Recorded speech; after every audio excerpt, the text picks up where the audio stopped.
యోహాను పత్రిక 4వ అధ్యాయం 7వ వాక్యం. మనము ఒకరిని ఒకడుము ప్రేమింతుము ఎలానగా ప్రేమ దేవుని మూలంగా కలుగుచున్నది, ప్రేమించు ప్రతివాడును దేవుని మూలంగా పుట్టినవాడు. ఆమేన్. దేవుని మూలంగా పుట్టిన వాడికి దేవుడు విజయమును అనుగ్రహిస్తాడు. ఆ విజయం మనం పొంది అనేకులు ఎదుట మనం ఆశీర్వాదకరంగా ఉండాలంటే దేవుడు మనతో సెలవిస్తున్న మాట ఏందో తెలుసా? ప్రేమ కలిగి ఎవరైతే నడుచుకుంటారో వాళ్ళే దేవుని మూలంగా పుట్టినవాడు. ఆమేన్.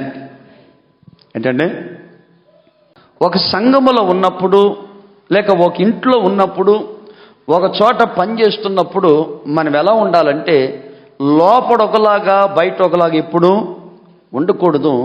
మనము దేవుని మూలంగా ఆశీర్వాదాలు పొందాలంటే మనం ఖచ్చితంగా ప్రేమ కలిగి ఉండాలి. మనకు అనిపిస్తూ ఉంటుంది, చూడండి నేను ప్రేమగా ఉంటానండి, ఆయన నాతో ప్రేమగా ఉండడండి.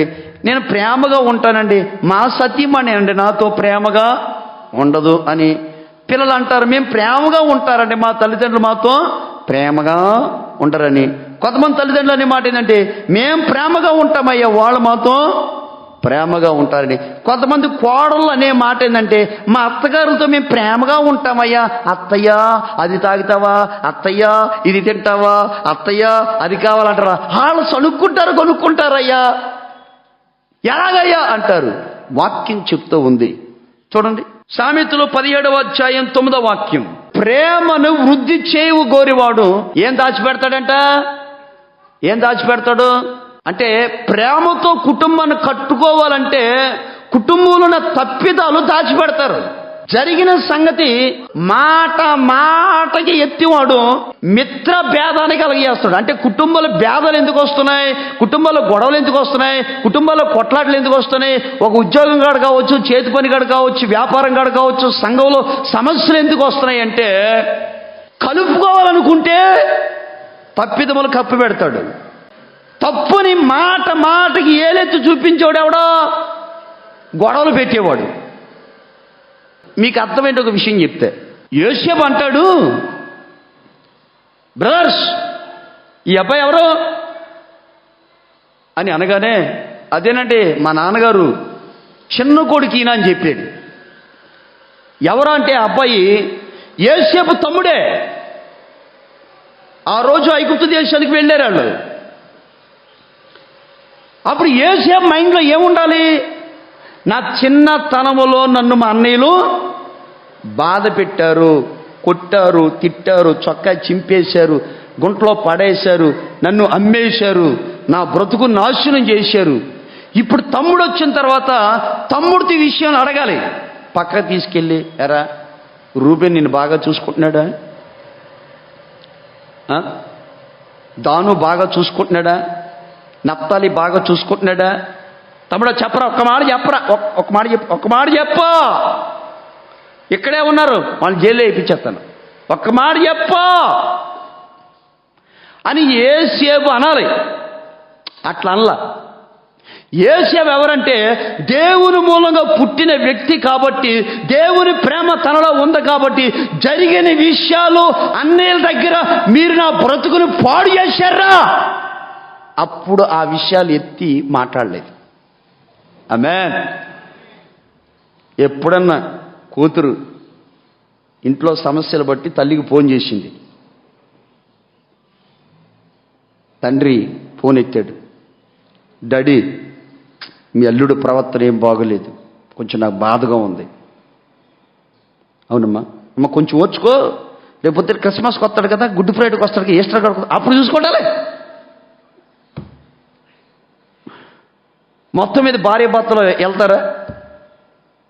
అల్లుడు ముందు కూతుర్ని అడుగుతారా, అమ్మాయి ఎలా ఉన్నావు, ఆరోగ్యం బాగుందా, అత్త మామూలు బాగు అలా అడగరు.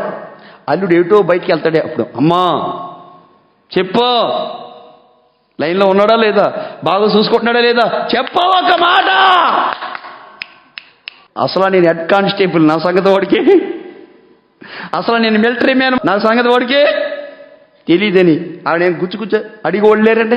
చూడండి, యోసేపంట తన తమ్ముడు దగ్గరకు వచ్చినప్పుడు వాళ్ళందరిని చూసి ప్రేమ పొర్లుకుని వచ్చి గదిలోకి వెళ్ళి ఏడ్చుకుని వచ్చి వాళ్ళందరిని కూర్చోబెట్టి వాళ్ళకు భోజనాలు పెట్టి వాళ్ళతో కలిసి భోజనం చేశాడు యేసేపు. ఆమేన్. ఈరోజు కొన్ని కుటుంబాల్లో చూడండి, అందరు కలిసి తినరు. అది ఉదయం కావచ్చు, మధ్యాహ్నం కావచ్చు, సాయంత్రం కావచ్చు. ఆ అక్క చెల్లి ఇద్దరు కలిసి తినరే, ఆ అన్నదమ్ములు ఇద్దరు కలిసి తినరే, ఆ భార్య కలిసి తినరు. ఎందుకంటే నువ్వు తినలే, నా బ్రదర్ తింటలే అంటే ఏంటిది? ఒక అనురాగం, ఆప్యాయత ఏం ఉండవు అసలు. కొంతమంది చూడండి, ఆ తింటానే ఉంటారు, ఆ సెల్ ఫోన్ చూస్తూనే ఉంటారు, తింటానే ఉంటారు, చూస్తూ ఉంటారు. ఆ తినేటప్పుడన్నా ఆ కుటుంబ విషయాలు మాట్లాడుకోరు. అది ఉండదు, ఆ జీన్స్ ఉండవు కొంతమందికి. మీకు చిన్న విషయం చెప్తున్నా, నేను భోజనం కాడే దొరుకుతాడు మా బెదర్ నాకు. హల్లెలూయా. ఏదన్నా పొరపాట్లు చేసినప్పుడు అప్పుడే చక్కగా భోజనం తింటా, అది అట్లా తమ్ముడు, అది కాదు, ఇది కాదు, అట్లా కాదు, ఇట్లా చేసుకోవాలంటాను. అవునా కదా? ఆమేన్. హల్లెలూయా. అక్కడ మేము ఇద్దరం చక్కగా టిఫిన్ గడిగాని భోజనం అక్కడే చక్కగా మాట్లాడుకుంటాం. తమ్ముడు నువ్వు అట్లా మొన్న అట్లా చేయకూడదు, తప్పు, ఇట్లా అంటే సరి చేసుకోవటం. ఆమేన్.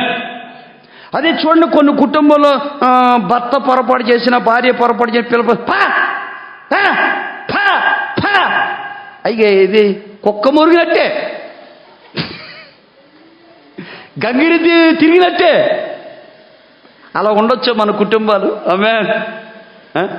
పొరపాట్లు జరుగుతాయి. భర్త తప్పు చేయడా, భార్య తప్పు చేయదా, పిల్లలు తప్పు, పొరపాట్లు జరుగుతాయి.